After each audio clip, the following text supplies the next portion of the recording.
Great news! You can succeed despite and in spite of the negative reputation that salespeople have earned for themselves. Here's how to earn the respect, the trust, and the sale. Number 1, start out by changing your philosophy. Instead of asking, how do I sell as much of my stuff as possible? Be asking, how does my prospect win by buying and using my stuff?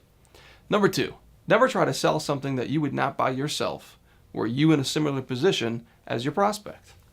Number 3, bring a new idea or 3 to your very first meeting. Yep, your first meeting. Show up prepared.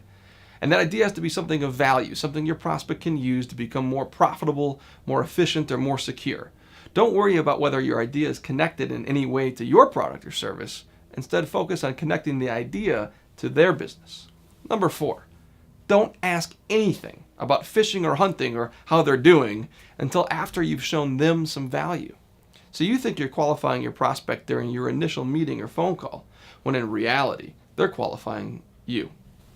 Number 5, ask great questions. Don't wing it. Show up with a list of 10 great questions that will get your prospect talking and thinking. Number 6, come to your prospect by way of referral from one of their peers. A great recommendation changes the game in your favor before you even walk in the door. Number 7, bring them a referral. If you show up with a new prospect for your prospect, they'll take your meeting and they'll owe you one. Not every prospect will repay you, but most will. The more you can connect your customers to one another, unless of course they happen to be direct competitors, the more business you'll earn for yourself. Number 8, offer to work in their business for a full day. Tell them that before you make a decision about whether your product or service can help them, you'd first like to fully understand what they do, how they do it, and why. Spend a day in their shoes, and they'll spend their money with you. Number 9, leave your brochures and PowerPoint presentation at home. Make the first interaction all about them. Tell them that you'll give them the full dog and pony show by their request only. And don't be surprised if they never ask. Number 10, be prepared to walk away. Sometimes during a meeting or a phone call, you'll realize that you're not the best fit for your prospect. So walk away. Fast. Tell them that you don't think that you can help them, but you'll be back one day if and when their needs or your service or product offerings change. You'll earn their respect and perhaps their future business. Number 11, read everything you can about your prospect, about their company, about their industry, about their competitors. You read their announcements, you read their social media posts, everything. And then send your prospects clippings of the most relevant and insightful pieces. Add your own comments and insight when appropriate. Number 12, follow up and follow through. Do what you say you're going to do when you say you're going to do it.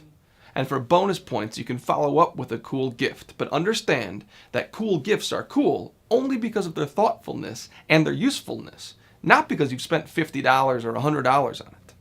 And the hint, the big hint, is that relevant business books that provide ideas and answers to your prospect's most burning questions are the best possible gifts. Inscribe that book with a personal note, and even if your prospect never reads the book, they'll put it on their bookshelf next to their desk, and they'll always know where that book came from. If they do read the book, you'll have something to talk about at great lengths next time you meet. Number 13, read a few books yourself. You'll find more ideas and inspiration than you ever dreamed of. And while you're reading, ask, how can I adapt this to my business? How can I use this in my situation? And perhaps, why the heck didn't I read more books before now? All right, look, I've shared 13 strategies with you. Your mileage may vary. Not every strategy will work for you. Pick a few that fit you well and get to work. Note well, the first sale that you have to make is to yourself. If you think of yourself as just a salesperson, your prospect will do the same. So start out by making a list of everything that you actually do for your customers, things that you do for them rather than for yourself, things that you do on their behalf and for their benefit. The longer the list is, the easier it will be for you to prove to yourself and eventually your prospect that you belong in a different category, the kind of category that deserves and earns the business.